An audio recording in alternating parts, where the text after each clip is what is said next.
everyone, Teal here, and in this video, I'm teaching you the fundamentals of good 2D mapping. If you want to learn how to make a great level, keep watching, because class is in session.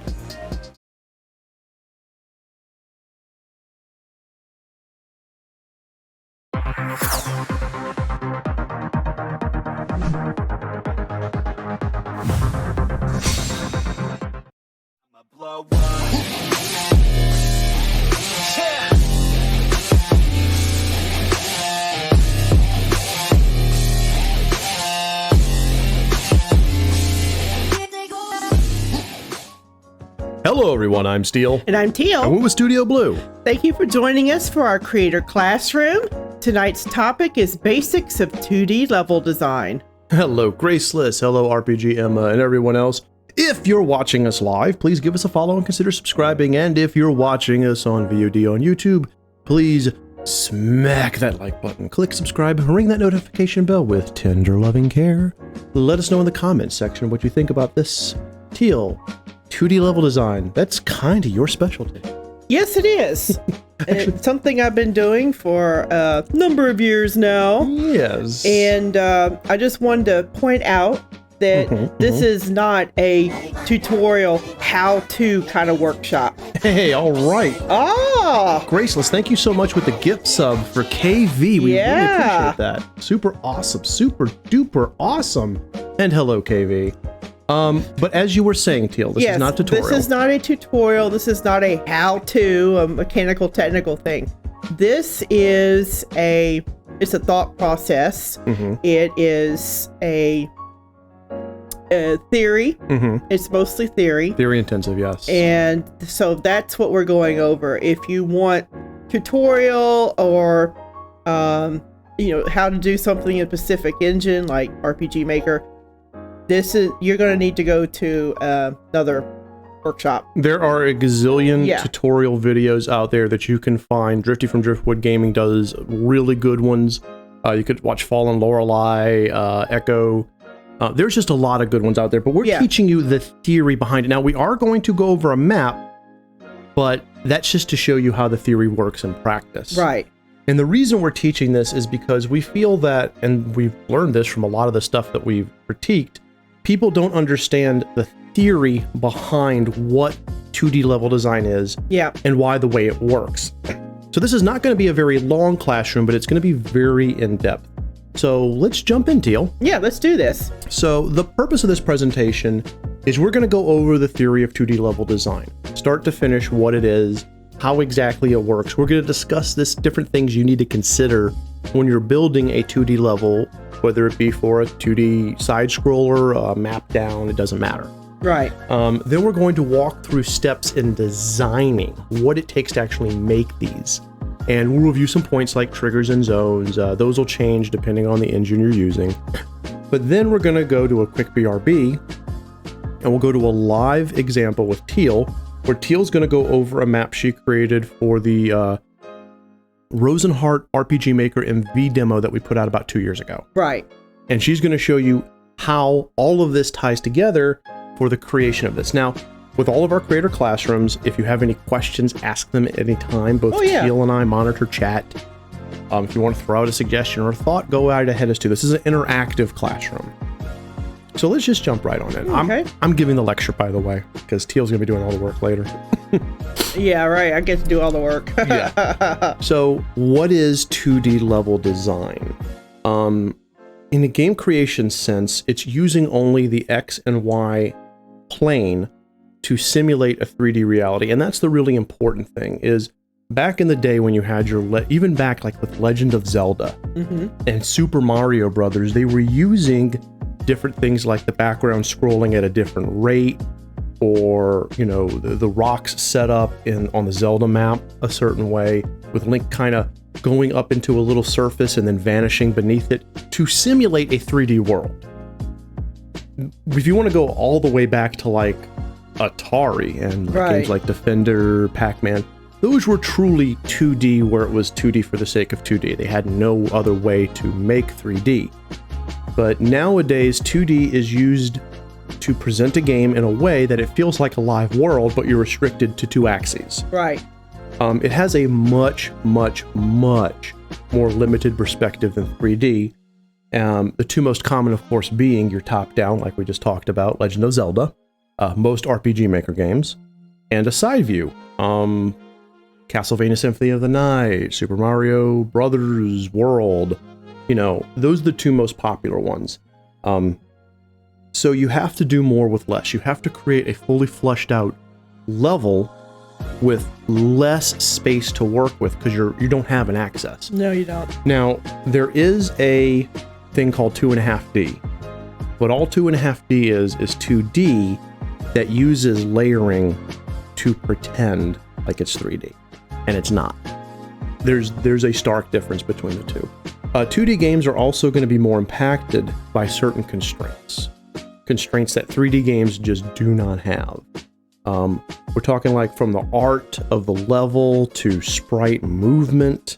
2D developers have a lot more to work with within these constraints. You have to work within this little box, these two axes, to deliver a playable living levels. Yeah, exactly. The original Yoshi story was a very popular 2.5D Chain of Memories for the Game Boy Advance. Mm-hmm. Was also a really good example of using that.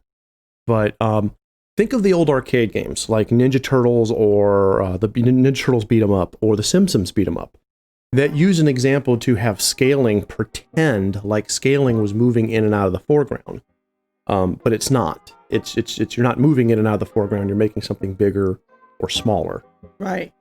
So that's what 2D level design is. You're constricting yourself to two axes, even if you're faking the third. Moving on from there, why would you do 2D level design? Why would you want to learn that when there are a plethora of 3D engines out there? Well, learning to design in 2D, restricting yourself, allows you to hone your skills in perspective, creative problem solving, and efficiency. And what we mean by perspective is you got to think from an artist standpoint. 2D artists drawing on a piece of paper, trying to make a 3D space, the illusion of a 3D space, have to learn perspective and vanishing point. Yes. They have to learn how, when you look down a street, things slowly get to a point off in the distance where you can no longer discern them. They have to, look at the way that an object that is closer to you, like if you look at your hand and you arch your fingers towards your face and have your palm back, your fingers are going to look larger than they are. So when you're working in a 2D environment, you're forced to think in that perspective. Yeah. It also forces you to do creative problem solving, simply because since you have a restriction, you now have to find unique ways around things. We've seen that a lot in the RPG Maker community that we're a part of, where these people using this, rather easy to use engine that has a lot of restrictions are having to get very creative. Well, anytime you do anything in 2D, you have to get creative because you can't just make a 3D thing. No, you can't. Right. And then efficiency. You have to efficiently use your sprites, your parallax scrolling, not to be confused with parallax mapping, etc. Your layers. You have to efficiently use them. By the way, when we talk about side scrollers, if it's in 3D, but it just has the fixed camera, that's a 3D game emulating 2D. That is not what we're talking about. Okay, so within the restrictions of these two dimensions, you have to show all the information a person can see in the 3D world, but on a 2D plane. So from a building's construction to asset placement within a room, you, the designer, have to work that much harder to present a believable level. Visual presentation is crucial to drawing a player in and keeping them engaged with your world. So we can't stress this enough, and I'm going to say this a couple of times during this presentation. You have to bust through that lack of an access to give them the same level of fulfillment that they would see in a 3D level. Even if you're going for something cartoony and cutie, something spritey that reminds them of the games of old. You can go for an 8-bit style Dragon Warrior 1 game, but your design has to be such that they feel the same amount of fulfillment viewing that level and its efficiency as if they were viewing a 3D world. Another constraint is mobility. Whether it's a platformer or an RPG, sprite movement is critical. You can only move up, down, left, right. You don't get to move in and out. And if you do move in and out, all you're doing is you're making the sprite smaller, or you're scaling the level to move to a different layer. Layer changing is not 3D. So all the levels have to be made with that in mind. The physics of the objects and the game mechanics restrict your design freedom. Obstacles, sprite movement, whether they be a PC or an NPC, all that has to be carefully planned and focused on in the alpha and beta phase. So when you're designing a level in 2D, you're putting a restriction on yourself that forces you to think outside the box for some things. Now, once you've mastered these basics, you can experiment with different scenarios, pushing the limits of the game engine. You know, players appreciate a fresh take on that. And that is one of the things, again, that Teal and I have seen recently with the RM community that we're a part of, is people are pushing the limitations of the engine and how the 2D space works, and you can come up with some amazing stuff. So here's some things to consider before you start designing a level. First is physics. When creating an overhead RPG, such as most RPG Maker games, you're actually creating a world along... Now, bear with me because this is going to contradict what I just said, okay? But you'll understand when I bring it to a 3D perspective. You're actually working along the X and Z axis. Because when you're looking at a top-down game, real space dictates that X is left to right, Y is up and down, Z is in and out. When you're looking top-down, you're looking into the Y-axis, and Z is actually your quote-unquote up on your screen, while X is left and right. So you're simulating your X-axis on a top-down. When you're looking at a side view, you are simulating your Z-axis. So you got to kind of think on that. That especially helps if you're working with something in 3D to kind of give you a 3D clay object. You know, like let's say you design your character in clay or something. You can use that to kind of say, okay, so when I'm staring at him straight ahead, the simulation is the Z-axis. So I got to design my sprite so that that shading makes it look like the Z part of them is full, like there's actual depth. When I'm looking at them top down, I'm simulating the Y-axis, meaning that the height is simulated by the way the pixels are aligned. You know, I kind of squish them up a little bit so that I'm looking at a 6-foot person top down. I still get the sense of their height by the way I've either shaded or highlighted them. So a lot of work goes into that. So this is still in keeping with the 2D physics. Basically, you got to think of physics. So think of how something is designed, think of how something acts in the real world, and then go from there. The physics of the objects and the game elements, such as traps and obstacles and player movement, all of that drives your level design. So you're going to want to take all of that into account when you're designing your level. You also want to look at a radius of about 2 steps or tiles around your character.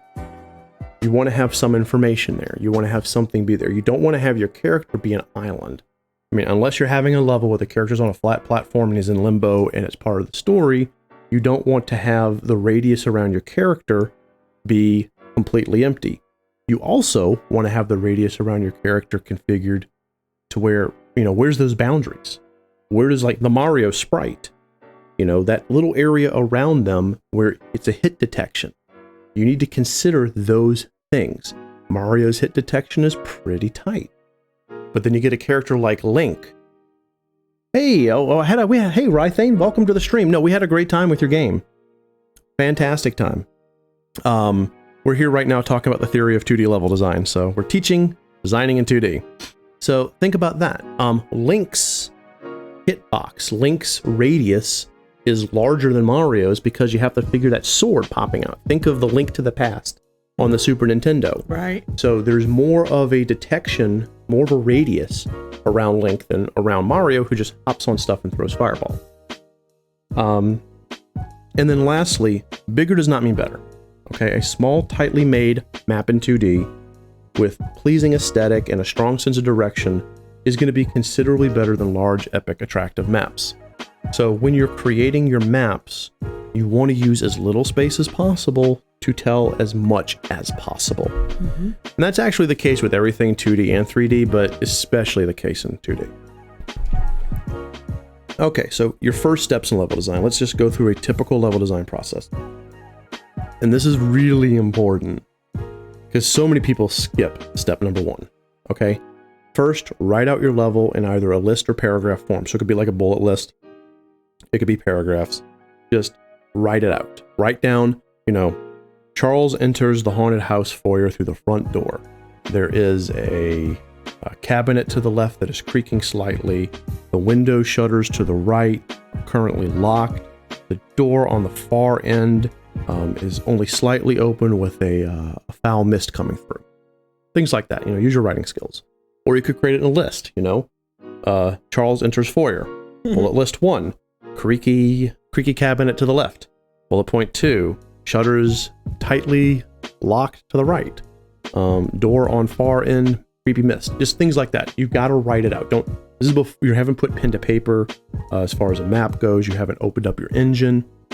So many people we work with say, well, I just open up my engine and go. That's great for hacking out and getting your skill set. Yeah. That's great for practice. But when you want to design a level, you really want to write it out first. And we can't stress this enough. Go through the extra time to list what you're going to want and write out what the player's going to experience. It will make all the difference. Next, draw your map out. Preferably using grid paper, but hey, use what you have. The detail does not have to be great. Like, you can use symbols, like circles for trees, squares for houses. I mean, seriously. Right. When we design our levels, we have like tons of grid paper, and it does not matter what game we've ever worked on. We draw this, here's a little area here where there's some trees. Okay, here's some circle, here's some trees, the trees they can go in. Okay, and here's a little house here. I can't see what I'm doing. I'm actually drawing on the paper right now. But you get little pieces, parts. So maybe a star means that's an important NPC. Right. Maybe a sword icon means that's where a battle is. Things like that. You want to map it out, because then you're taking what you wrote previously in your little level design document, or even if you don't have an LDD, your little paragraph form of your level, and you're now drawing it out so that you can see the narrative you wrote down in words on paper. And then finally, you want to draw out your critical path and optional paths on these maps. Just a simple line. Like what we use is we use a red pencil for our critical path. So we'll have our level map built, and we'll have our little red line, which is our critical path, which will define that. And then we have little blue lines for our optional paths. Yeah. It's just so we can see, so we're getting an idea. So we've gone from description to really simple graphics, what it is that the player is going to be doing in that map, whether it be going through a forest, entering a house, going through a town. Towns themselves are levels with actual level design. They're, and there are critical paths. Oh yeah. They're all there. Mm-hmm. Now let's define what we're talking about for those who don't know. Okay. So the first definition is going to be critical path. We're going to talk about all this later. KV says, why wouldn't you draw the critical path first and then draw the map on top of it? Oh, it's a good question. Because you're defining the world you're in, and then you're defining the path through it. In your design document, in your paragraphs, the words you're using, that's where you would dictate your critical path. In order to advance, and take a step back for a second, at some point, we're going to try to teach you all game design documents and level design documents, which will be the hardest thing I think we can teach you because the sheer amount of information you put. So, stepping back on that, when you create an actual level design document, which could be your paragraph that we talked about earlier, right here, this little paragraph, this thing right here, you can vocalize then what your critical path is. That in order to complete the level, Charles must first go to the cabinet, open it, get out the key, go unlock the shutters, let in the moonlight, which makes the fog go away so you can go through the door. And then you draw out the map and then put in your critical path. So hopefully, KB, that answers your question. All right, so let's actually define everything. The critical path is the path the player has to take to get through the level. That's literally what it is. It is the most critical directions that they have to go. Left, right, BA, BA. That's actually a code. But they have to go to the left, then they have to go up, then they have to go to the right. Boom, that's it. Critical path is they pass the trees over here to the side, go over the stream, and then go up the hill. That's the critical path. The optional paths are not necessary to complete the level, but provide some sort of reward. It could be like a tangible thing, like an item, some lore, environmental storytelling, the satisfaction of seeing something. A really good example of a level with well-used optional paths are, it's the woods, where you do the werewolf/Dalish storyline in Dragon Quest Origins. That whole area has a bunch of optional paths that terminate in little dead ends. One of them terminates in a sort of haunted campsite, where your character, I think, ends up falling asleep and then fighting against some sort of undead creature, or corrupted fade spirit or something. But you get this extra thing. So, what is it? So KV says, write that code out and you instantly make 100 maps perfectly. Yeah, if more people spent time using the designs phase of writing down what their levels were, they'd have a lot less problem mapping. Yeah, they would. I guarantee you. Okay, so what's a checkpoint? A checkpoint is a milestone within the level that operates as a waypoint along the critical path to its destination. So a checkpoint could be talking to a villager. A checkpoint could be rounding a corner. It's where a thing happens. It could be something like a cutscene, a story battle, a fork in the road where the player is presented with a choice.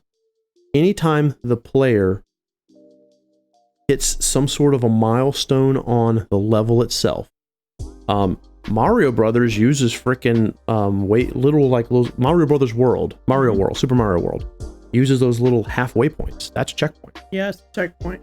Pipes that Mario goes down, those are checkpoints. Anytime you transition the player to a different part where they feel like they finished one part of your level and have another part starting, that's a checkpoint. You can have 0 to hundreds of checkpoints per level, just a bit. And then the destination is where the player must end in order to accomplish the main goal of the level.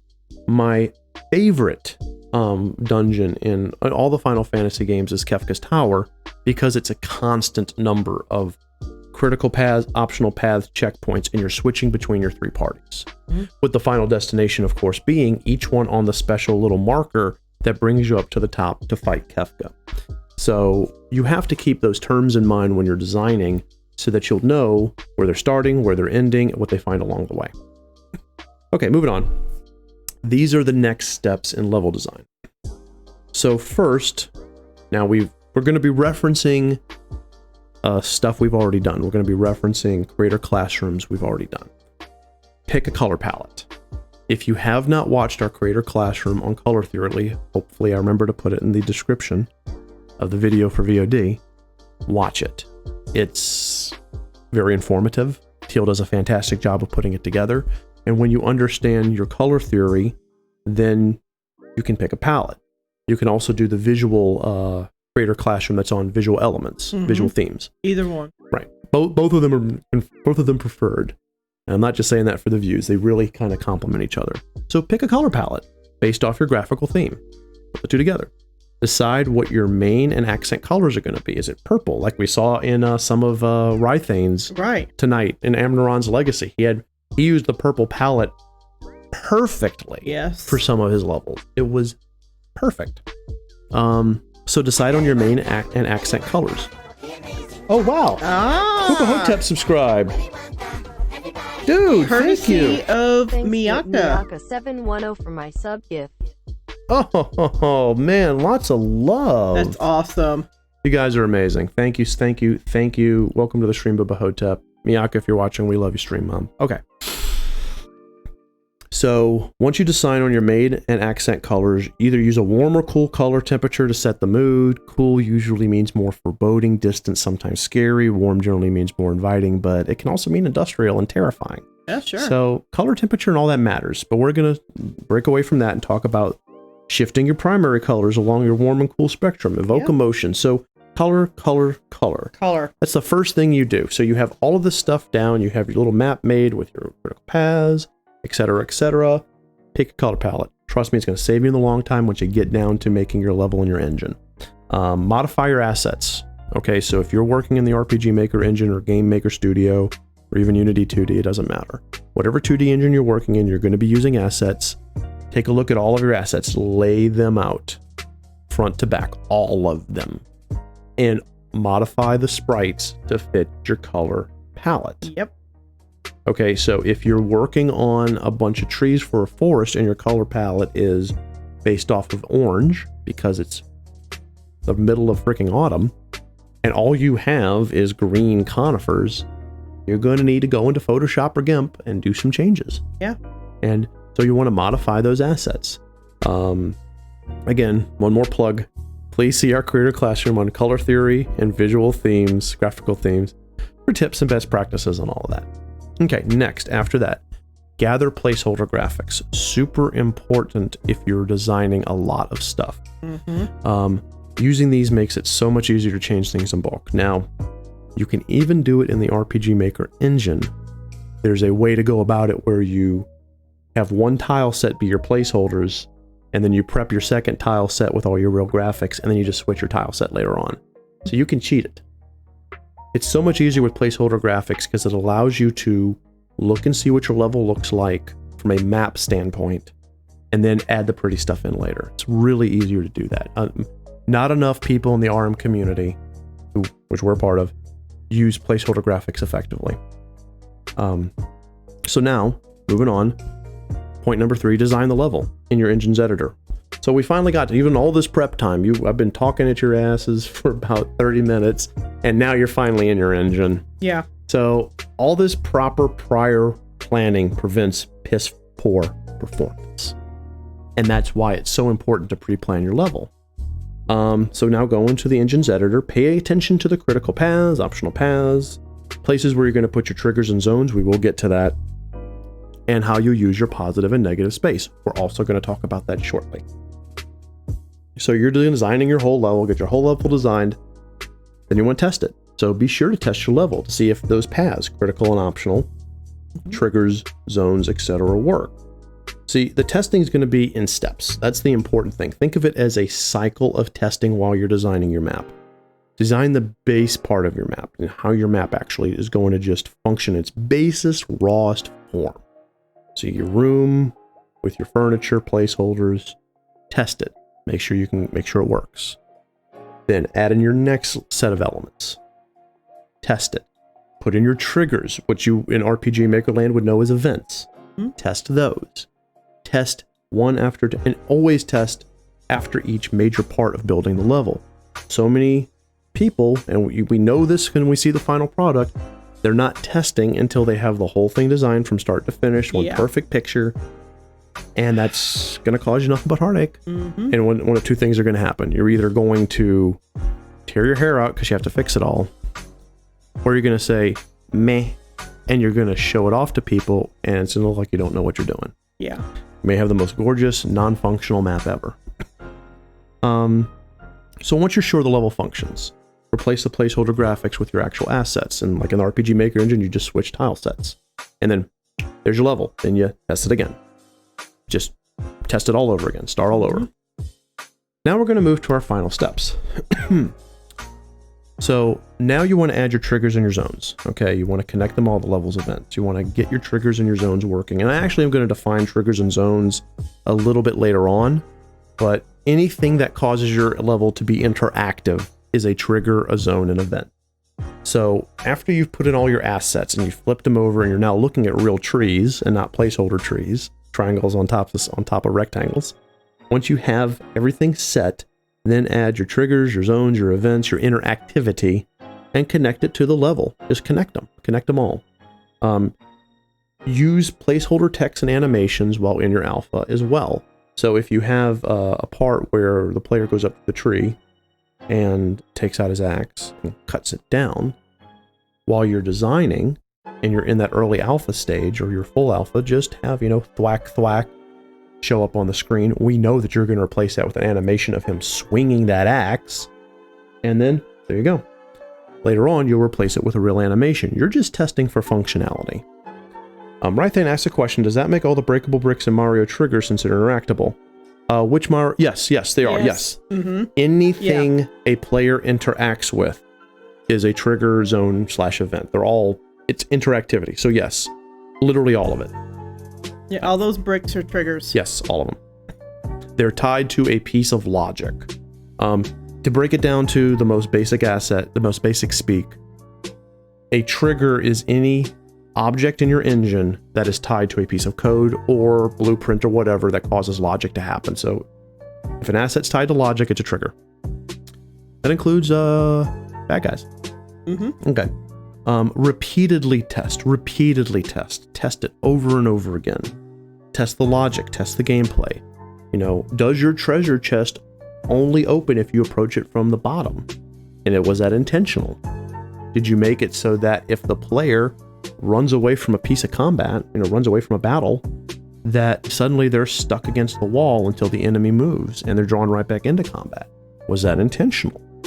Little things like that. If they're moving the boulders around, do they have a way of resetting if they foobar it? All of that has to be thought of. Lastly, once all of that's done, add the aesthetics to make your world come alive. So that's things like your particle effects, your sounds, shadows, reflections, animation. We just talked about having those animation placeholders. Now you're going to put your actual animations of your player chopping down the tree. All of that. You want to add all that. And then finally, slap on some good BGM. Give us some good music. Or if there's no music, a good ambiance to make us feel it. Like Xenosaga Episode 1 that apparently was allergic to music. Moving on. By the way, if you have any questions, anybody, just toss them out there. Y'all have been doing real well. Okay, modifications of the assets. So, we mentioned earlier that you should modify your assets to be in line with your color palette. Very true. Color modification is changing color along the lines of hue, chroma, which is shade, tint, and tone. We talk about that in depth in our color theory class. Lighting, which is a saturation, all of that. So you want to keep it from being boring. A good example are the trees. Let's go back to our trees. So if you're an RPG maker and you look at the default tree that comes with the RTP, it is a green tree of a certain hue, a certain chroma, and that's it. And if you have nothing but that on your map, it's going to be boring as heck. So you can take that tree, and this is whether you're doing parallax or tile-based, it doesn't matter. You can take that tree, bring it into your Photoshop or your GIMP, change it, maybe make it a little darker, maybe make the wood a little more red, like a redwood. Do things like that. Make little changes to color, because a line of trees that look identical is very boring. Yeah. A line of trees that have a lot of differences is aesthetically pleasing, especially if it matches your color palette. However, moving on, in addition to color modification, you can also modify perspective. Things such as cropping, scaling, skewing, distorting, making the top skinnier than the bottom. All those things can create the illusion of 3D. All the way, it just basically you're altering your assets to create that illusion. And when you do that, your world looks much better. Let's talk about the Link to the Past. I loved the dungeons in A Link to the Past because the outer walls had that, kind of zoomed down inward at a nice little angle, like a 15-20 degree angle, before hitting the floor. So it looked like you were looking right down into a room where the ceiling was closer to you, i.e. it was further out, and then it zoomed down into the floor. And it was a very good perspective. You can use tricks like that depending on where your quote-unquote camera is. Where are you looking? And then from there decide how you're going to change your assets' perspective. And then finally, if you can create your own assets, it's always best to create multiple perspectives and color variations yourself. Yeah. Like taking a 2D character and having them spin around, stuff like that. Yep. So if you want to create your own assets, you have a lot more control. But if you're going with assets because you're not an artist and you're working with assets you've paid for or you've gotten for free, at least modify them. To take that long little speech I just gave you and sum it up into one sentence, don't paste the same thing over and over again. It's boring. Okay, now we're going to talk about some stuff that Teal always talks about. Positive and negative space. Yes. This is where Teal will go off on a level when we're reviewing a game, regardless of the game. Could be AAA, doesn't matter. So, the use of positive and negative space comes up repeatedly in our critiques. So we feel the need to devote a section just to this. So what is the difference? Well, positive space is the focus on a direct subject, such as trees, on an outdoor map.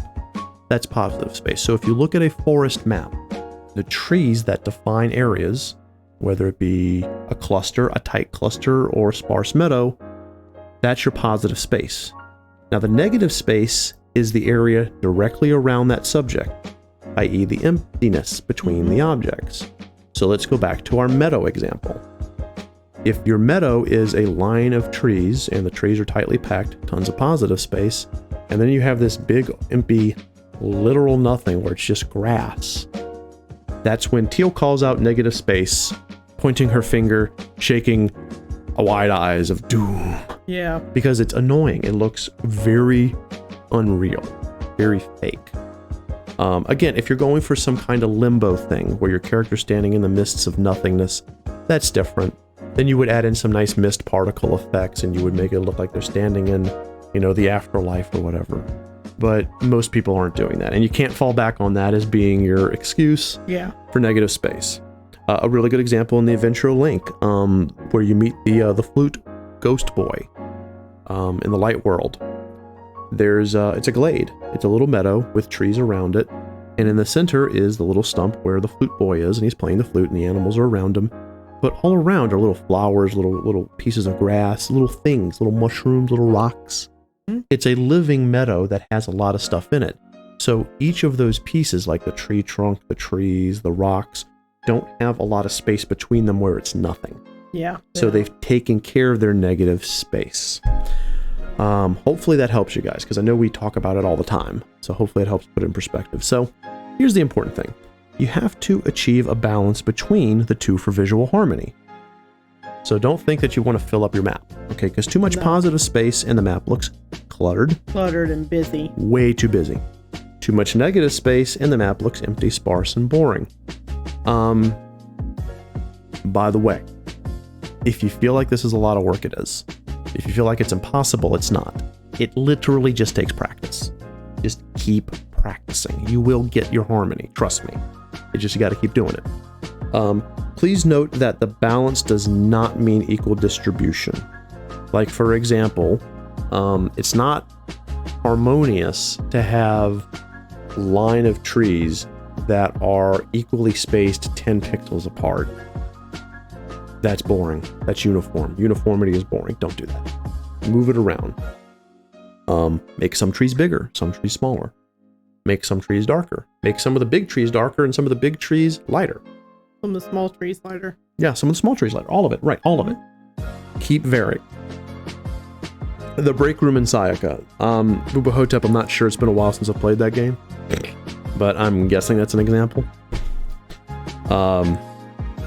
Let's move on. So we're going to talk about the design layers now.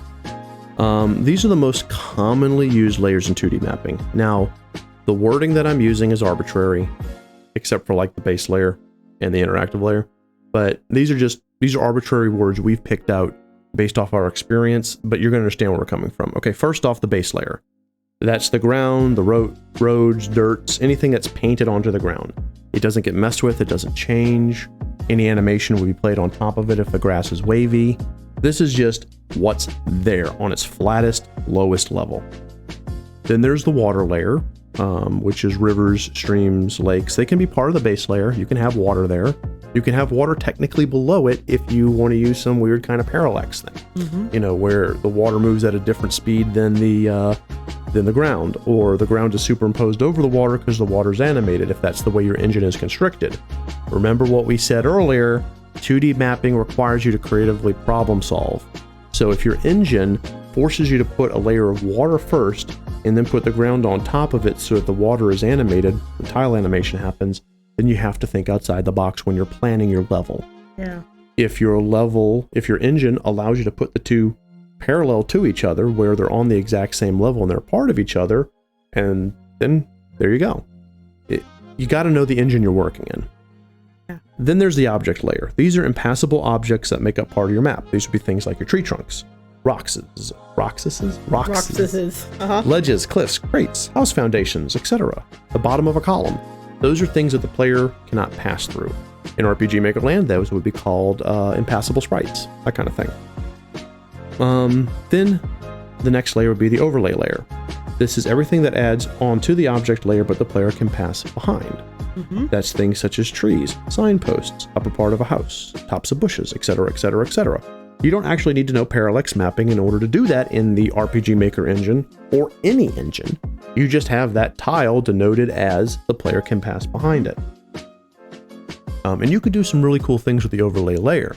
I've actually seen games where you've had a ravine, a small ravine, with a bridge over it, and with the triggers, the interactivity, if they're passing the bridge from left to right, the bridge is on the overlay layer, and the player passes under the bridge.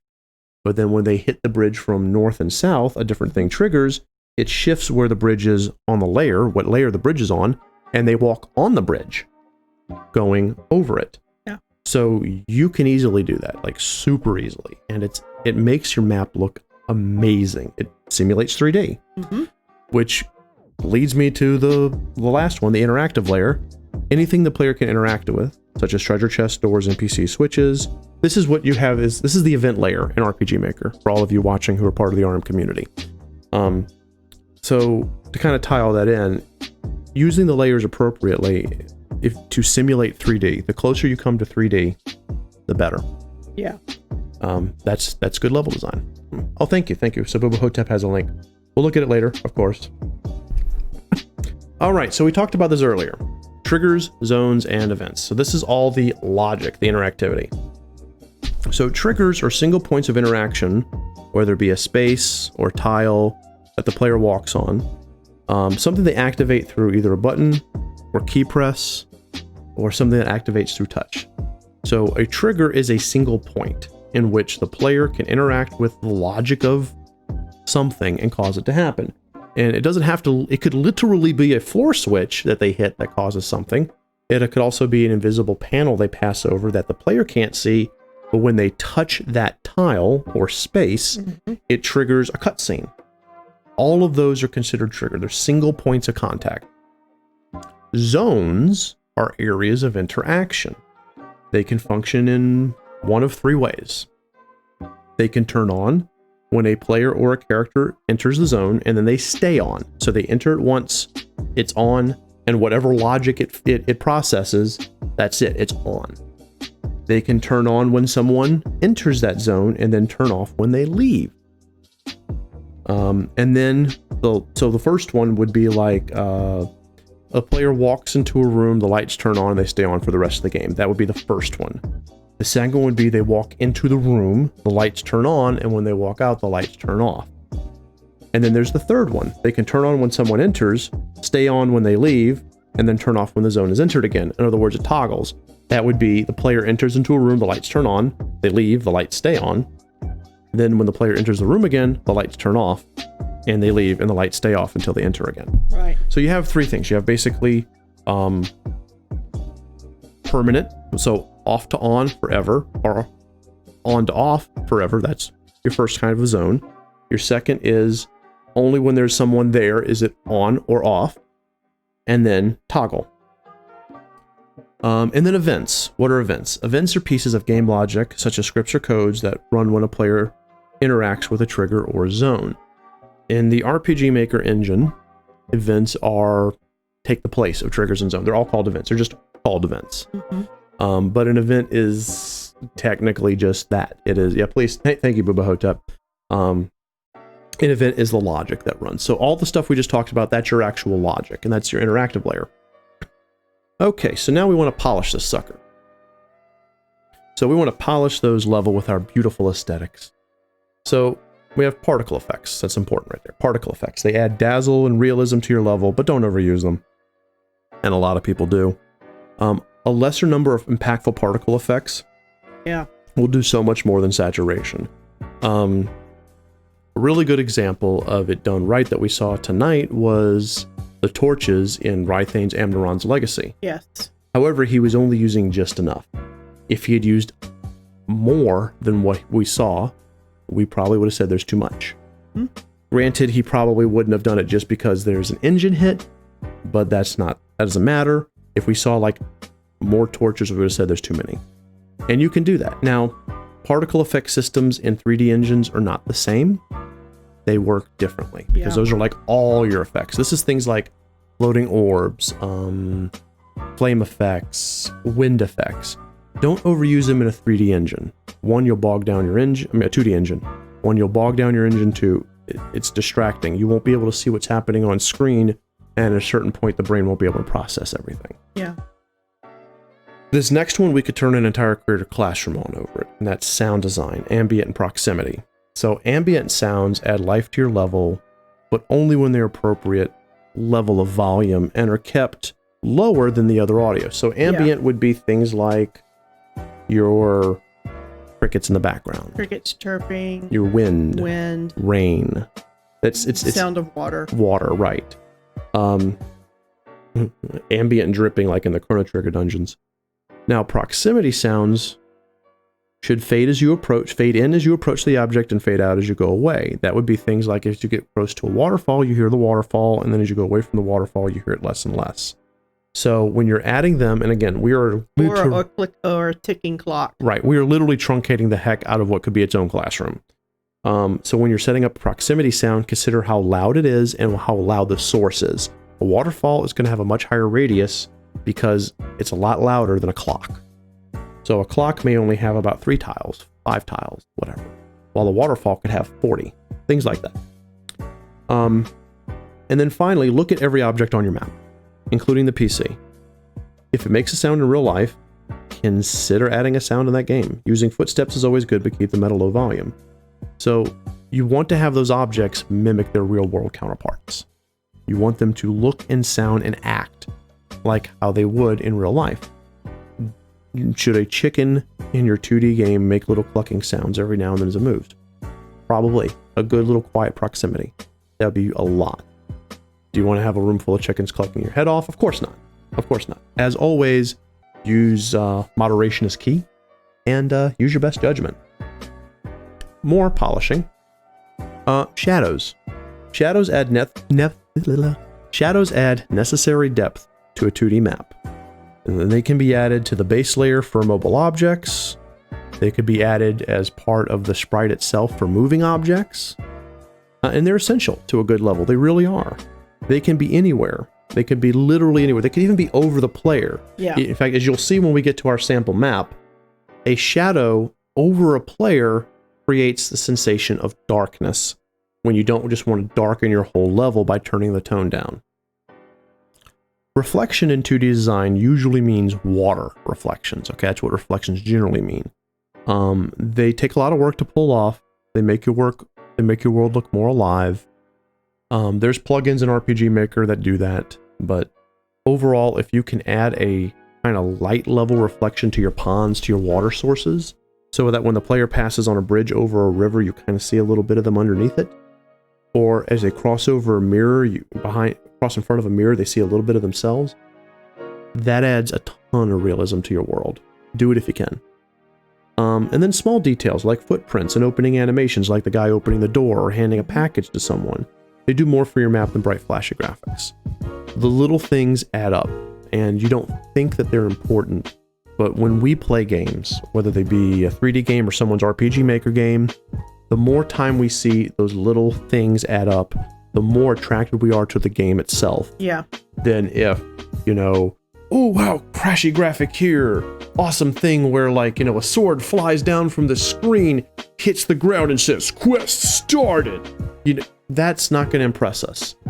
Not like when a person goes over to a wall where a weapon's hanging and the sprite reaches up and then takes it off and it disappears from the wall. It's in their hand. Then they walk over and hand it to somebody and the animation shows them handing it over. That's going to impress us 10,000 times more than your flashy quest started animation. Right. Your world is alive when wind moves through the trees. Think about wind. Okay. Boats bob up and down. Think about that. Water motion. Fires crackle. Tiny little motions, tiny little things do more for your map than you can ever imagine. And finally, remember your background music. Make attractive games, not crash grabs. Yes. Remember background music. If your game has background music, don't forget it because it should set the tone. Don't just take Theme 6 Don't just take something that you think sounds good. If you have to search for music, do that. And we would rather see you spend a few hours finding music that works for a level than looking at a piece of music you got from a DLC and going, meh, it's good enough. You know, or I paid money for it, so I have to use it. Mm-hmm. We can tell really quickly when we look at a game whether or not the music for that level works for that level, or if it's just, yeah, they obviously picked what they could. Yeah. And it ties everything together orally, because oral is part of a story. Oral, of course, meaning ear. Okay. And that is the end of the presentation. So before we swap over to Teal, does anyone have any remaining questions? This was a lot we just went through, and I appreciate your attention, because this is not a quick thing. This was the theory. We didn't go over how to do anything. We went over the theory behind level design on a 2D plane, and because it doesn't matter the engine that you use. You still gotta know what you're doing. Yeah. And regardless of the engine. Mm-hmm. So we'll give you guys a minute to have any questions. Teal, if you want to add any final thoughts on the lecture portion, that's fine, because when we're ready, we'll switch on over to the map and we'll get started on that. Anything you want to add? No. Mm-mm. Okay.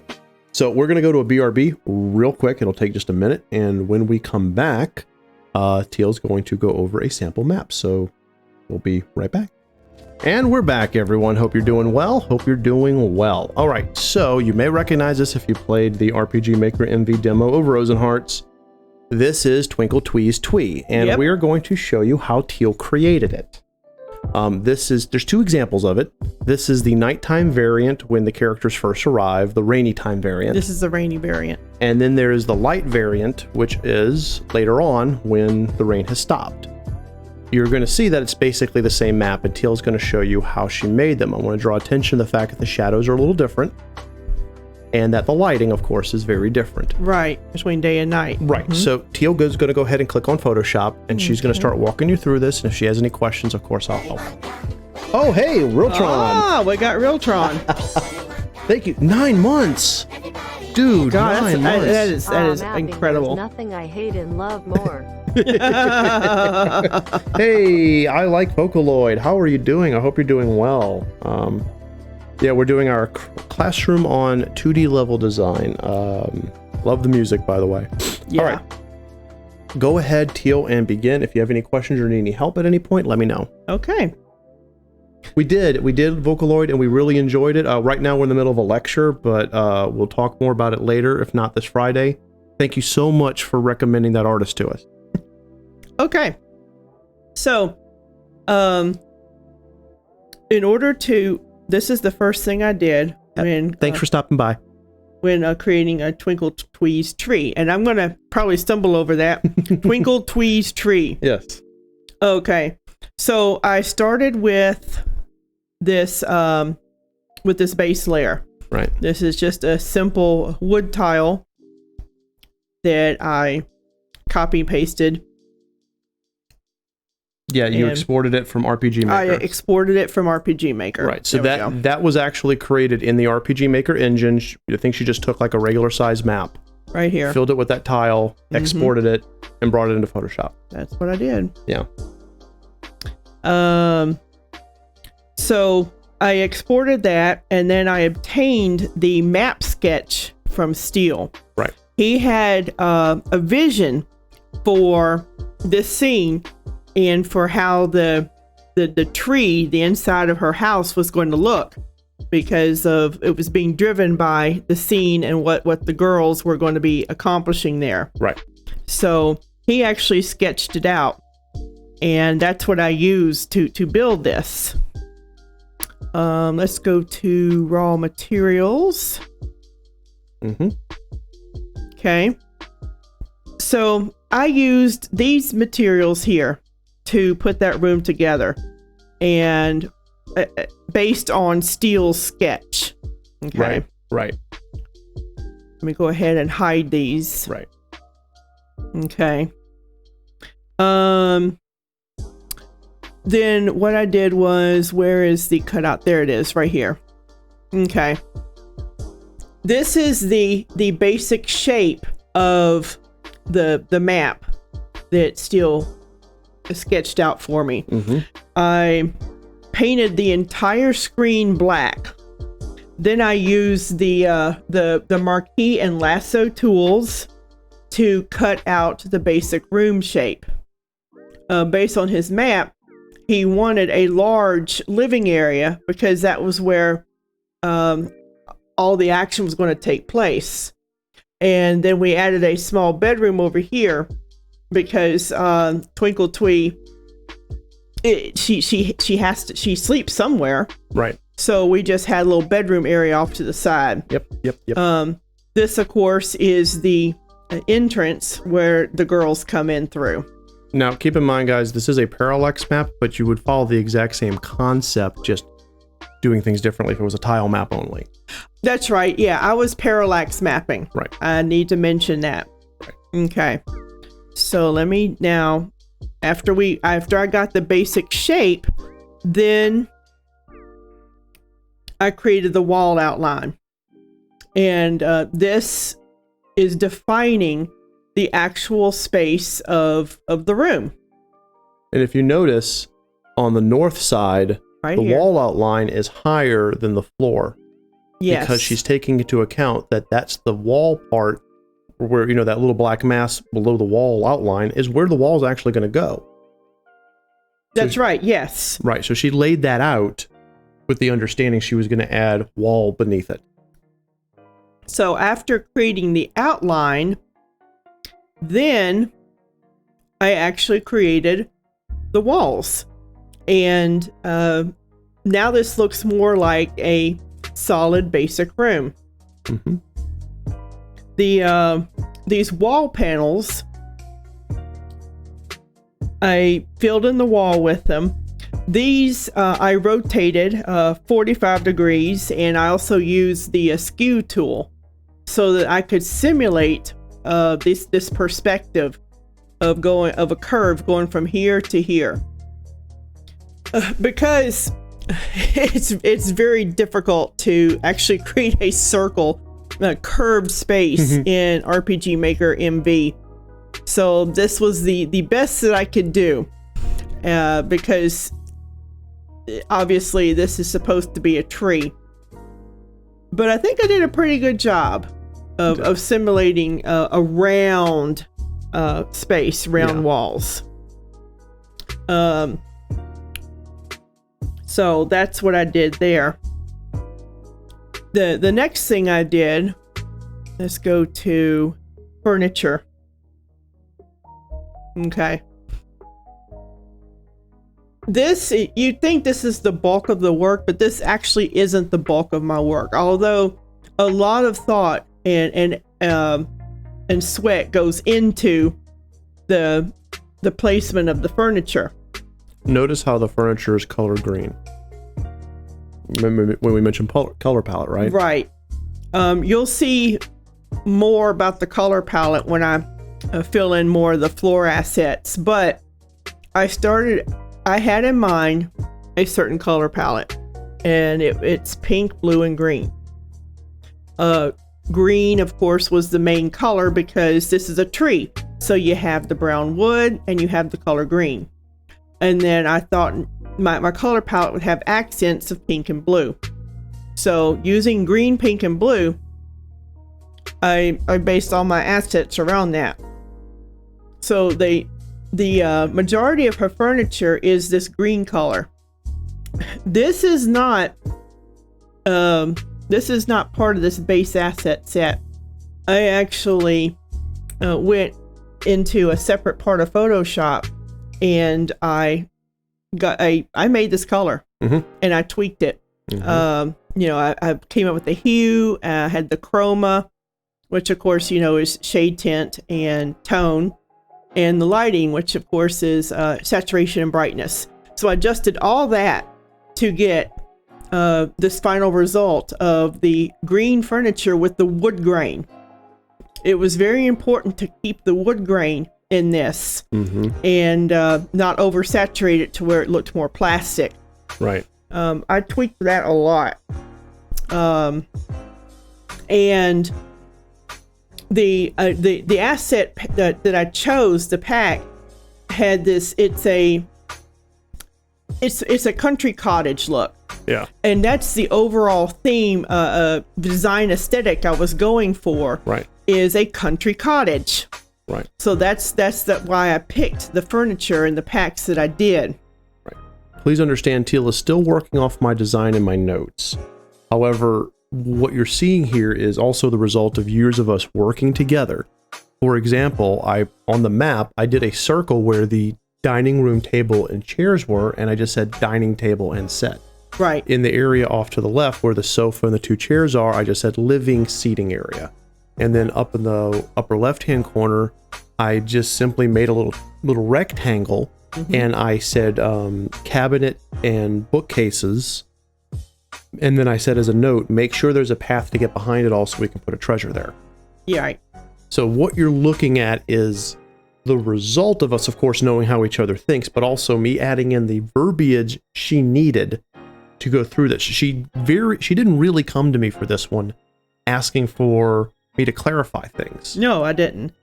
I kind of knew what we were going for. Right. As you can see, there are different small zones that I've started to carve out of this big space. You've got the dining room. You've got the living room. You have a storage area. And then you have the kitchen back here. This is the kitchen. These bookcases are part of the living area. Then you go through here and you got her bedroom, a little separate area here. I do want to note again, you see how this furniture is not green, but it's a lighter wood. Again, I tweaked the color of the wood of these assets so that it would blend and match with this wood color here, this wood tone. Even the wall paneling that I chose, I altered the color so that it would match the floor. So everything is a cohesive, coordinated color. The wood of these benches, the wood of this chair, it's all been altered so that it coordinates with the floor. Yep. Notice the use of the color pink on the stripe on this bed. My color palette, as I said, is green with pink and blue. Really good way you can see that too is look at the little pink pillow and the pink thing on top of the bookcases. And You've got pink here and blue here. There, yeah. You've got a pink jar and a blue jar.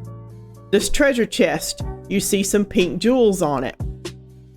And of course, pointing out the pillows. Right. In this cabinet, there's a blue bottle. You see that color blue. Right. So that's what I was going for. I did have to move some of this furniture around since Photoshop only works in 2D layers. The biggest issue I had was being unable to rotate these sprite assets to show their back. For whatever reason, people who design assets never give us a back view. Nope. I was lucky to find this particular asset pack that had the back view of a chair. I just, on my knees thanking this asset developer for doing that. Right. But most assets, they don't have a back view.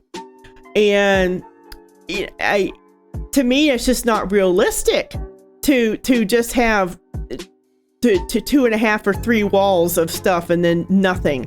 That just doesn't make any sense. That's not realistic. What I did here, you see this little thing sticking out here? This is actually an asset for a floor mirror. It's a beautiful, it goes with this asset pack here. It's a country cottage style floor mirror.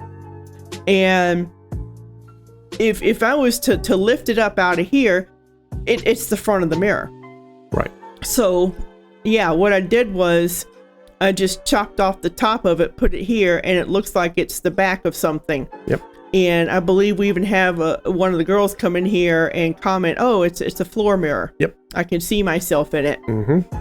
And so that identifies what this asset is, because otherwise you're like, I don't know what this is. It's something sticking out of the wall. Okay. But I do that a lot. I cut tops of assets off, put them against the wall, and that simulates something against the front wall. That's right. So I think I've said enough about this so far. Yep. And KV, you're right. Yeah, more tile sets should have the full spectrums of sides. You're absolutely right. I wish they would. Yeah. I really wish they would. Yeah. Okay, so we got basic furniture planted. I have my subzones kind of mapped out. Now I'm going to go to the big thing. Let me go up here. Plants in nature. Yeah, if you clicked on a sprite, so that's why you add it. That's Okay. you can go ahead and click on the little carrot next to furniture. Okay. Just click on that, Okay. and you should be okay now. Good. Okay. Plants in nature. Okay. No, don't click on the carrot. Yeah, Okay. that way you can. Okay. Do that. Okay. All right. Ta-da! This is, of course, a forest fairy. So we've got all kinds of plants and stuff in here, and the way I was envisioning this room is because she is a dryad. Yes. She's going to have a lot of plants and trees and bushes and stuff, because that's the kind of fairy she is. So I looked for a lot of plant outdoor assets. And in this corner, I always envisioned this space to be filled with a garden. Because again, she's a dryad fairy, so this is a garden.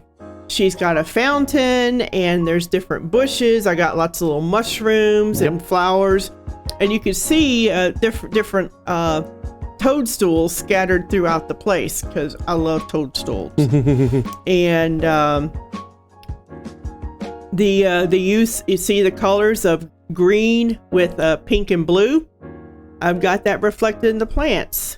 You have a pink bush and then a blue bush. And this is the same bush. I just changed the size of it. Here it's small, and there it's a lot bigger. I did the same thing for the mushrooms. And I think for the pink bush, you also increased the contrast. Yes, I did. Which is why the leaves are a little more visible than for the blue one. I did indeed.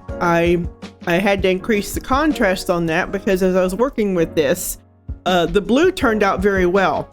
But when I did the same thing for the pink, it just looked like it was a Barbie dollhouse. I mean, it was not good. So right. I had to actually tweak with the contrast on this to get it to look right. Yeah. But as you can see, I maintained my color palette of green, pink, and blue throughout this. Yeah. A particularly nice thing I added that I thought was really cool was a stump. Mm-hmm. And this stump could serve as an extra seat or a side table. Right. For people who are sitting there. So that's, again, it's all with the whole nature theme and her being a dryad. These tall plants here, these are actually, okay, what they look like is like beanstalks or tall columns. And what I was going for was creating a column of plants, because I thought it would be really nice to have inside her house columns. Just, because you have columns in a regular house, so why wouldn't you have columns supporting the internal structure of her house and use it with plants? Well, that was great, and I put the columns down. I made the plants and put the columns, and then I ran into the problem that the columns were blocking the critical path of the girls. So what looks good on a map may not be functional. Yes. So after doing my testing, and yes, you test, discovered that I needed to move these columns. So what I did was this is the only column that remained, and then these two got moved over here and just became decor along the wall. The original asset for these three stalks was this one plant, kind of a big-eared plant, green colored plant. And so I have the regular plant, and then I made a variation of it, and I colored a couple leaves pink and a few blue. So you have this bean plant now that has some green and pink and blue leaves. Then to build this, I took that one plant asset and stacked it, and I flipped. So this is the regular plant, then this is the flip, and then it's back to regular again. And you can see that specifically by the pink leaf. The pink leaf is the one that gives it away. If you know what to look for. Also, remember how earlier we talked about in a 2D environment, you have to think outside the box and solve creatively, and that's what Teal did here. Mm-hmm. She needed a beanstalk. She didn't have one, or a vine line, so she created it. Yeah, I did. So she fabricated her own sprite, and you're going to find that if you want to make a really good 2D map, you're going to be fabricating things based off of what you already have. So don't just view each sprite as a sprite that's used by itself. Right. View it as a piece of something bigger that you can use. Use it as an element of something. So that's what I did. I created these columns out of one particular plant asset. And then to make the shadows, what she did, and this is the only tutorialist thing we'll say because I'm actually very proud of her. She took a compressed version of that was just one layer, and she flipped it, skewed it to the side, kind of hover the mouse, don't click, but hover the mouse over the shadows, and she just brought the opacity down. That's what I did. To make it look like a shadow. And we do that a number of times, but that was really pleased with that one. So, yeah, that's what I did. So I'm particularly pleased with how the beanstalks, the columns turned out. She's like, Slarty Blartflast and the coasts of Norway. Now, now on this particular layer, there's more than just plants. Right. Decor, like you see back here, these milk jugs and some of the barrels. I had to add this to that layer because of how Photoshop was handling the layers. Mm-hmm. I actually had to put these particular assets on the plant layer. Right. Oh well, you work with what you got. So, yeah. So after moving the assets around, I love this little tree. Isn't this an awesome little tree? Yeah, a little soccer tree.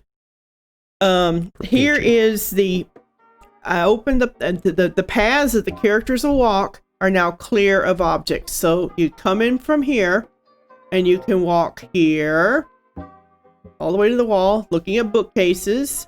They can come in here and they sit and have conversation. Mm-hmm. Okay, they can walk over here and sit at the dining room table. Mm-hmm. Yes, you can walk behind this this asset, and they can sit around the table. Okay, they can also go back behind the table, and there's a treasure chest here. Right. Okay, remember that chest from before? Yep. Okay, it's now behind the tree.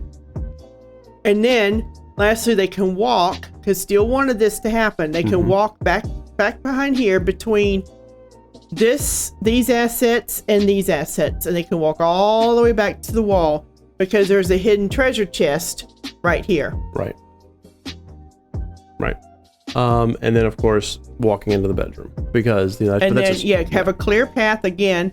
Walk to the bedroom, and you have an open path. You can stop here, and you can go here or here.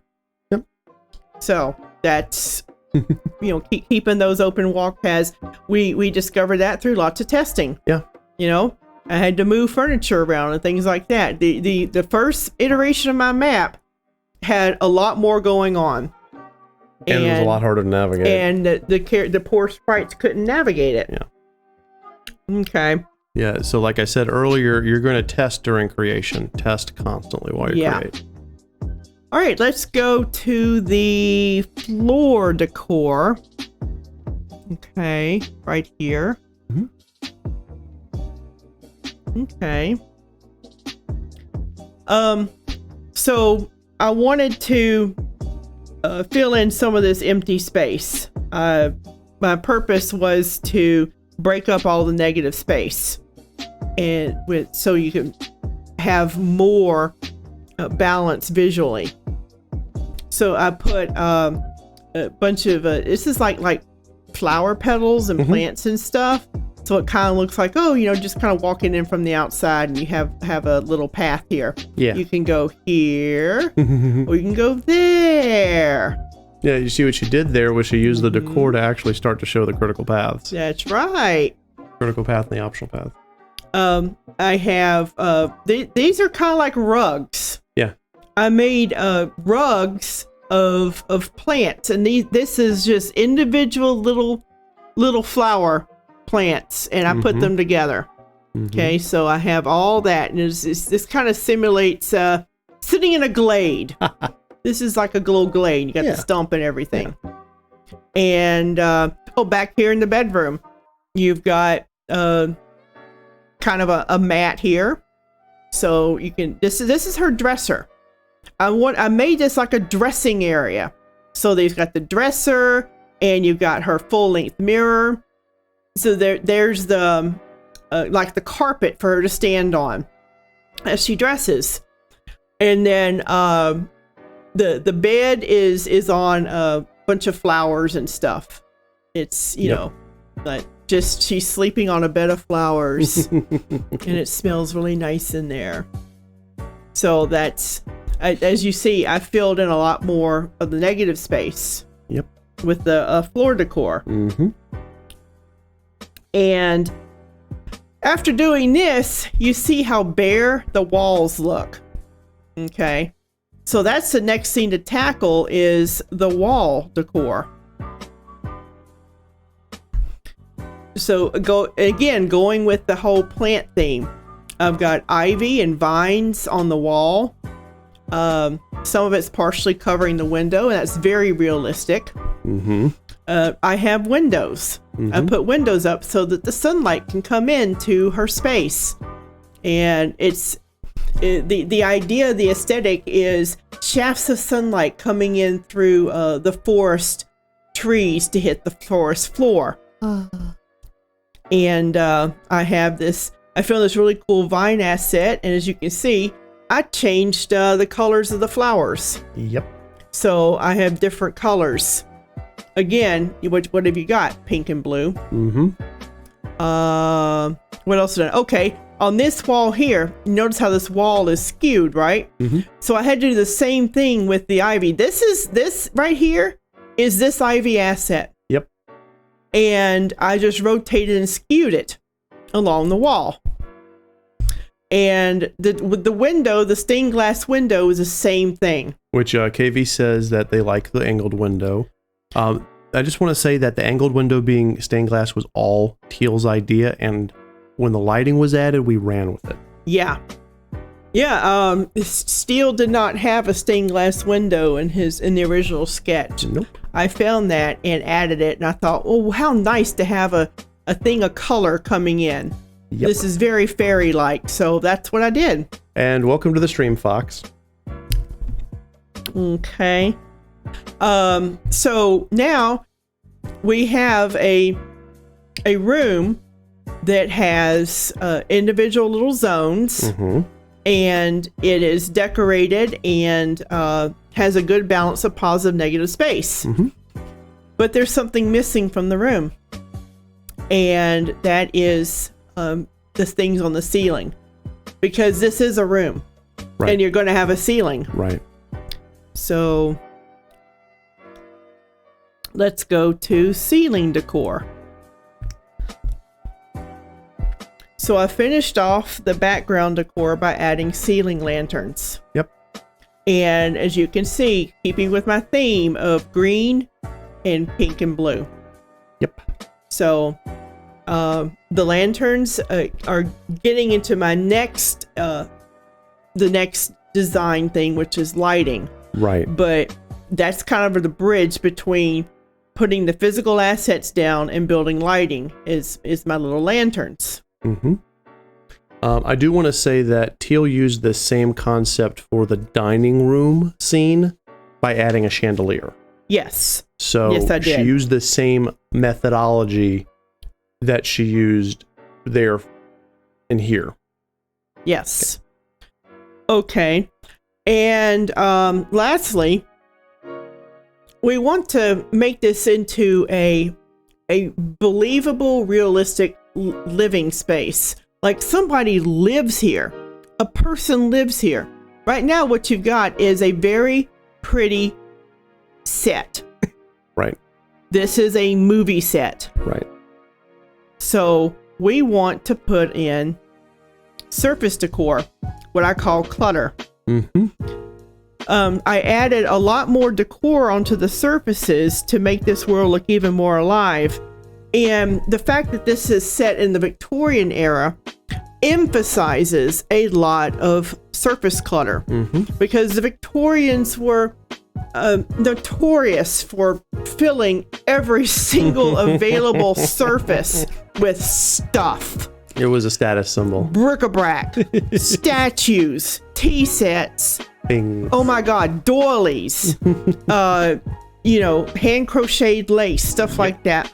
Every available surface was covered with something, and that was a status symbol. So much so. Yes, it was. So I put a tea set here on the table, and I've added stuff on shelves. I have little bottles on shelves here. Back here in the bedroom, I've got another little lantern. She's got a little bedside light. Yes. And some other things on the table. Mm-hmm. And I added another lantern here. There's a watering can. I perched a watering can here. That is absolutely one of my favorite things, because I didn't notice it when I was first going through the final, putting this into RPG Maker to test the level. And suddenly I'm walking Victoria around and I just see this, and I just went to Teal's office and said, that little water pitcher, little water canister right there, just, it adds so much. A little tiny thing. Yeah. And that's what I mean. Those little details matter. And as you can see, I've got lanterns scattered throughout the space. And that's going to be really important in a few minutes. And again, my color scheme. Yep. Green, blue, pink. So I'm very consistent with my color palette. Oh, yeah.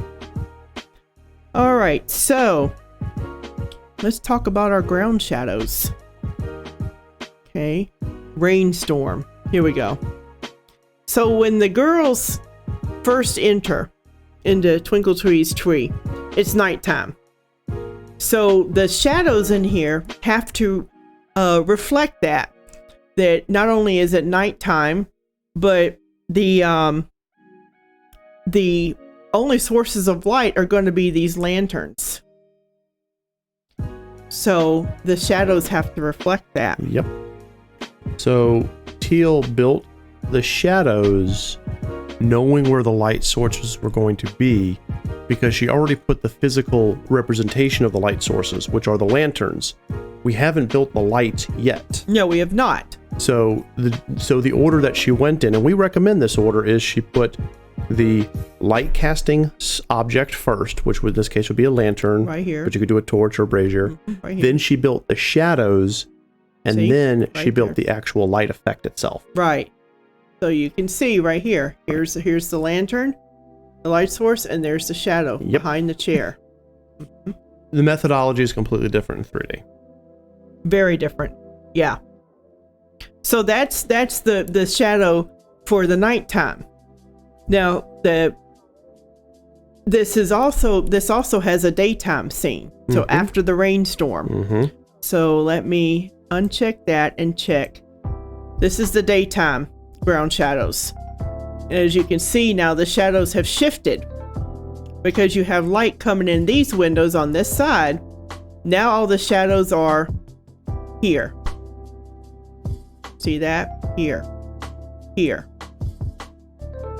Small shadow on the bed. Right. Dresser too. Yeah. Dresser here, right here, shadow. I can see that.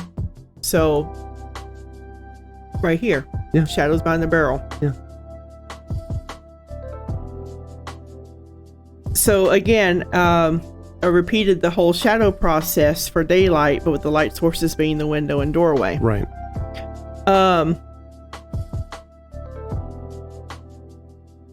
When you're setting up your parallax layer, Assuming it's a parallax map, right? which I was working in parallax mapping.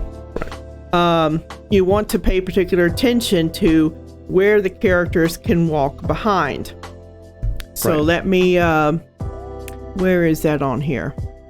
Are you getting ready to do the overlay? Yeah, the overlay Okay, yeah, it's going to be right there. right there. There we go.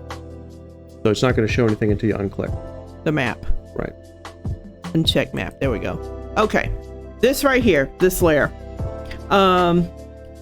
This is where the characters can walk behind. So I just copied the pieces, just the pieces that we knew where the character would be walking behind. And then I merged all those and pasted them onto a new empty layer. Mm-hmm. And so that's how you simulate your 3D environment. Right. Is by doing something like this. And you can do this in tile-based. You can even do this in RPG Maker with the tile sets. You can do this in any tile-based engine. We were just showing you how she pulled which ones they are. She went through each part of the map and said, okay, the characters can walk behind these, the characters can walk behind those, but they can't walk behind that. So as you can see, let me go ahead and put map back on. Mm-hmm. There's no visual difference other than where RPG Maker MV puts this layer over the characters. So you are simulating 3D. Basically, it's just 2.5D. Right. What I just did. Right. You cannot tell the difference. Mm-hmm. Okay, let me expand this overlay group because I want to show you. There we go, the dim lights. Right. Okay, so now we're talking about the nighttime scene. Right. This is the nighttime version is the first version of the map that the girls will encounter. Right. Yeah, there it is. So this is I dim the map to simulate the darkness during the rainstorm. And all that is a translucent blackness that's the cutout of the black mask she made earlier. Yes. It's literally just that map covered in black and then overlaid with a small bit of transparency. And the reason that she, if I recall, the reason you did it this way instead of just putting black over completely is that you didn't want the border to get darkened. I did not want the border to be darkened. There it is. No. Okay, so this is the nighttime. Mm-hmm. Let me uncheck that. Mm-hmm. And let's see lights. Here we go. There we go. And I'm going to check lights. Okay. Yeah, so you can start showing it, right? Okay. Steel is actually the one who created the layer with the lights for the lanterns during the rainstorm because we were short on time and I had to move on to another map. We were getting a little behind, so he actually took that part over and did the lights. So we want to check the lowest one. So check the one that says that one. Okay, this one right here. Yeah. In fact, if you want to go ahead also and check the dimmed lights right below that. Yeah, check that. So that shows how we did the lighting schema for the rainstorm. Yeah. So here we go. Nighttime rainstorm. It's dark, but you have the lights from the lanterns. Okay, glowing. Right. Oh, we getting a raid from Hawk Zombie. 13 people. That's a lot of people. We love you, Hawk. Thank you, man. Thank you so much. We're going over the basics of 2D mapping, and right now Teal is, well, showing how we did one of our maps. So yeah. Hey. Okay. So, so this is the nighttime version. Yes. Now let me show you the daytime version. Oh shit, Hawk is... Wow. Damn, Hawk, 8 months? It's 8 months, what? 8 months, dude, that's badass. At the tier 1 sub, love you, man, love you. Okay, so yeah, we'll uncheck the dim lights too. Okay, so... you're showing the daylights, right? Right, I don't want to show the daylight, so... Okay. Let me uncheck that. Yep. Hey, video, wow. And 3 then I'm going to months in check a the row other and 5 4 overall. light Where does layers. the time go? Where does the time go indeed, video? Thank you so much for the sub. You guys are amazing. So much love. 1, 2, 3, 4. Okay. Look at that. Look at that. So This is the daylight version. flooded with light. Yeah. So Steel created 4 more layers for the lights for the daytime. Hey, Honey Nut, how are you? Welcome to the stream. And the coolest thing was the simulation of the rainbow coming through the stained glass window. Right, remember what we said earlier? When I gave Teal the initial draft of this. Yes, we are. Yes, we are, honey. We're going through. This is the basics of 2D level design class, and Teal is showing you how she constructed a map for an MV game we made about 2 years ago. Right. But to the rainbow. The rainbow. Remember earlier when I provided the initial sketch of this level, I did not say anything about a stained glass window. Teal came up with that on her own because she thought it would really be effective. So what we did was we took that and ran with it by putting the rainbow coming in and making that a very expansive light source. So all of these things you're seeing are the light layers we made based on what Teal did. Yeah. So again, you can see from the daylight version, Yep. the map is much brighter. Yep. It's got a misty effect now. Yes. Because you've got, it's kind of got this fairy thing going inside the tree. So it's got a misty effect. The lanterns aren't as bright. Right. Because it's daytime. Right. They're still there, but they're still there and they're still on, Right. but they're not the big sources of light anymore. It's actually coming in from the windows. So that's that. Yeah, so by doing that, it's 2 different map files, but it's based off of one overall image in Photoshop. That's right. So when Teal, and for the light, what we did is, if you go ahead and just click on the sunlight layer, just click on it. The sunlight layer, just click on it itself, not the eye. As you can see, what I did was I made it normal with a 25% opacity so that when the player goes underneath it, that light, that sort of color, that very light gold, it gives the impression that they're illuminated. It gives the sprites a little bit of that glow. And that is just one of the wonderful things that you can do here in Photoshop that RPG Maker does really, really well. So when we decided to go this route, we used how the engine handles transparency to create the illusion of sunlight illumination. And if you look at the quality of light, the temperature of this light, the light is warm. You can see that it's got kind of a warm, soft golden tone to it. Yes. Because this is natural sunlight. Yeah. And that, I believe, is that it? That is it. That is it. So that is how we created this map. Again, we started with a sketch. Oh, no problem at all. Thank you. Thank you so much for coming by, Honey Nut. We stream Wednesdays, Thursdays, Fridays, and every other Monday, so hopefully we'll see you around. So we started with a sketch and literally a one-page bullet point list. Right. And Teal took it and just gradually added layer upon layer based off of best level design practices. Right. Until we got what we're looking at. And people who have played the Rose and Hearts RPG Maker MV demo have consistently said this is the best map. Right. They've consistently said this is their favorite map in the entire game.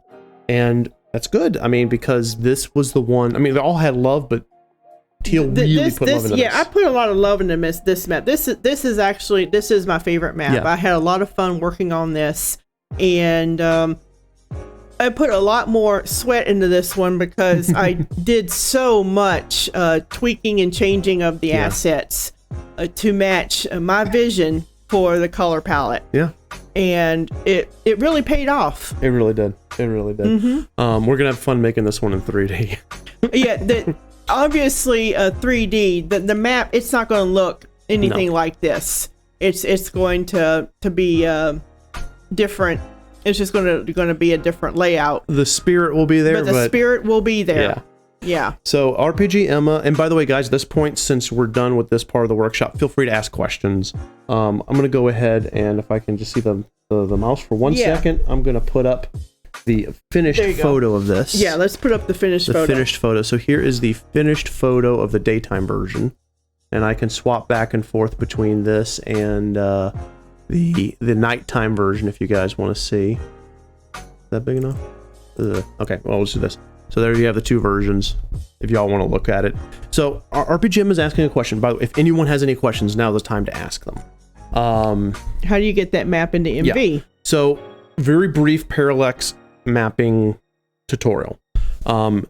What Teal ended up with was 3 layers. She ended up with the base layer, which was everything here that you see except for the lights and the stuff the rows and hearts can walk behind. We imported that as the background of the map.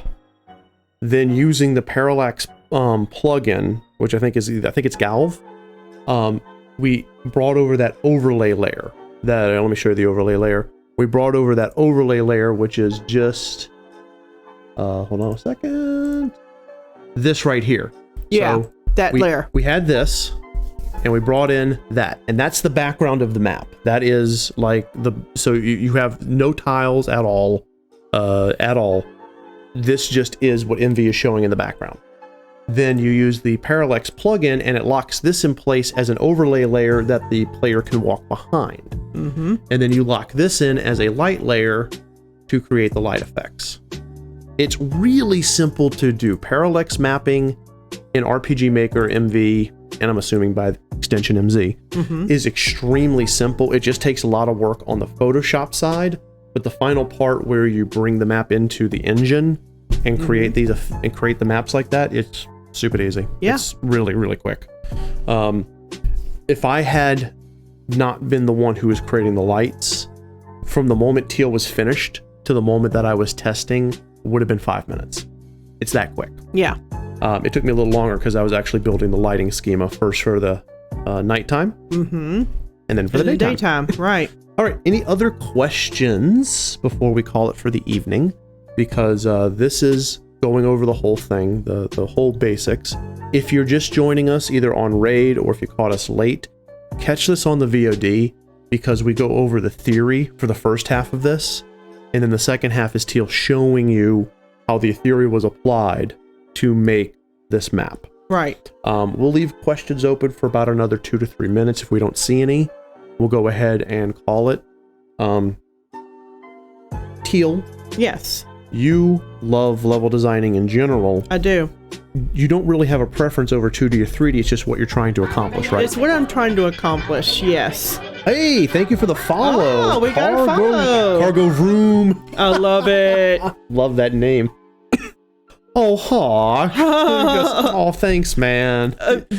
Lots of years of work. This just doesn't. I just don't put this out of my butt. I mean, you have to really work. Yeah. As I was saying before, previous in this presentation, all these assets I tweaked. This wasn't just me cut and pasting. No. I had to tweak the colors, the brightness, the saturation. I had to, point to the mirror down there. I had to cut that and create that. That is a my custom creation of putting a mirror against a wall. 150%. Because there's almost no assets that people make of the rear view. Got a couple questions here. Okay, here we go. Cargo Room asks, what are the program?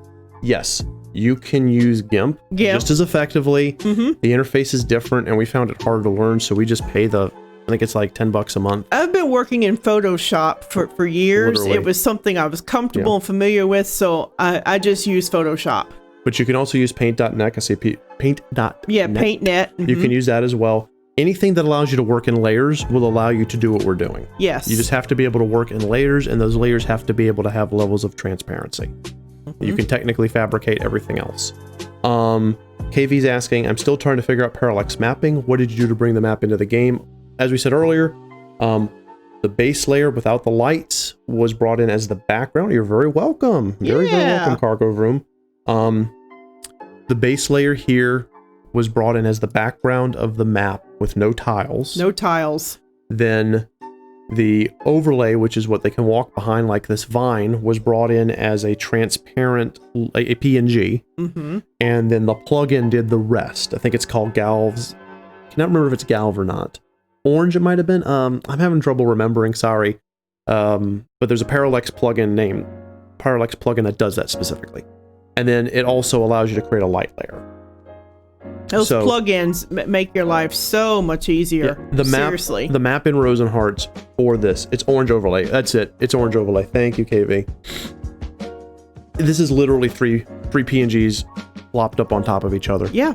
Mm-hmm. And then we use Yanfly's restriction to keep people from walking through solid masses. Right. That's it.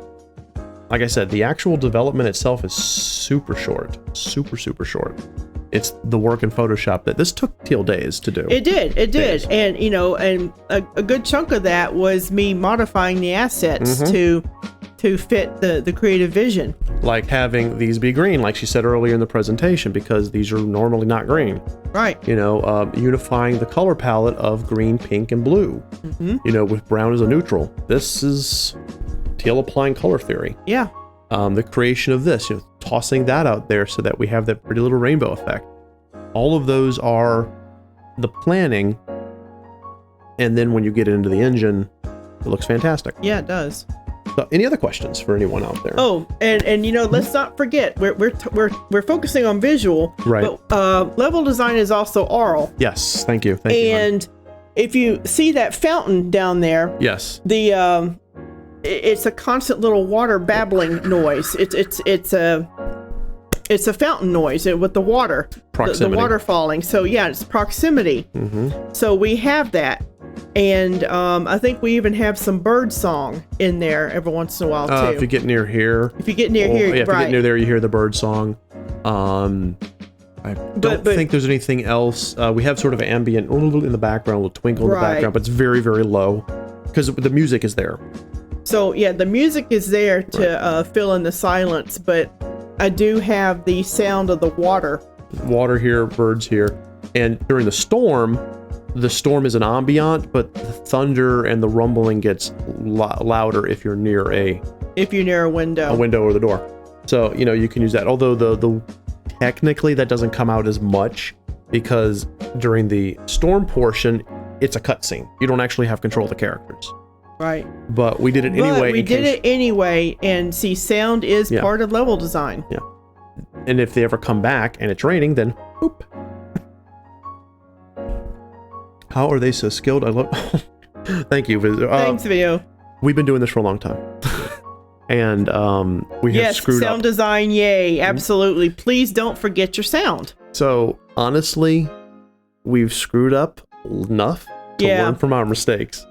That's why one of our mottos is, let our years of failure be your roadmap to success. Because you stumble a lot. You put too much negative space, or you clutter up too much. I mean, Teal even mentioned earlier, the original version of this map was far more cluttered. Yes, it was. And it was unworkable. It was too distracting. It was too distracting. Honestly, when we put it in the engine, it was just, it looked beautiful as a still. Right. In Photoshop, we put it over the engine. It's like, whoa, my God. Yeah. And then the characters couldn't walk. Yeah. And there was no place to go. Yeah, there was no place to go. Yeah. You can pick up any skill set. You can pick up how to make a map. You can pick up how to make music. It just, things like this takes time. This, like I said, this took days for Teal to make. She did not make this in one afternoon. I think it was about 2 or 3. Yeah. And working several hours each time. So this takes time. But you can do it. Now, when we get to 3D mapping, which, by the way, this was voted on by our patrons and subscribers, so when y'all vote 3D mapping, you'll see something I made, and that took a long time. Good levels are not quick. No, they're not. If you want to open up your RPG Maker and take out your tiles, or open up your Unreal Engine and just slap something together, you can, but it's not going to look nearly as good as if you plan it out. So that's it. Yeah. Okay. All right, any last minute questions? Any more questions? Because if not, I have some delicious food waiting downstairs and some hot tea because I'm getting an itchy throat. Yeah. Just a heads up, guys. Again, we are not going to be streaming this Thursday because it is American Thanksgiving and we're going to be getting sick on turkey. Right. Thanks for the class. You all are thank you. Thank you, Emma. Very welcome. Lots of love. Okay, so let's go ahead and call it for now, hon. Okay. So let me go ahead and start this Guys, as usual, you are amazing. You make this so much fun, and hopefully you learn something. You know, Teal, do you love doing this? I love doing this. I love showing people how to do it too. Yeah, and we know we love making maps. So, yeah, we're going to go ahead and call it for the night. This Wednesday, Dragon Quest XI. That's right. And this Friday, our AMA. And share the food, right? Yeah, share the food. So we love you guys very much. And if you like what you saw, leave the smack down like button below. Subscribe to our channel. Consider supporting us on Patreon. Connect with us over Facebook, Twitter, Discord. And we'll see you in the next video. See you next time.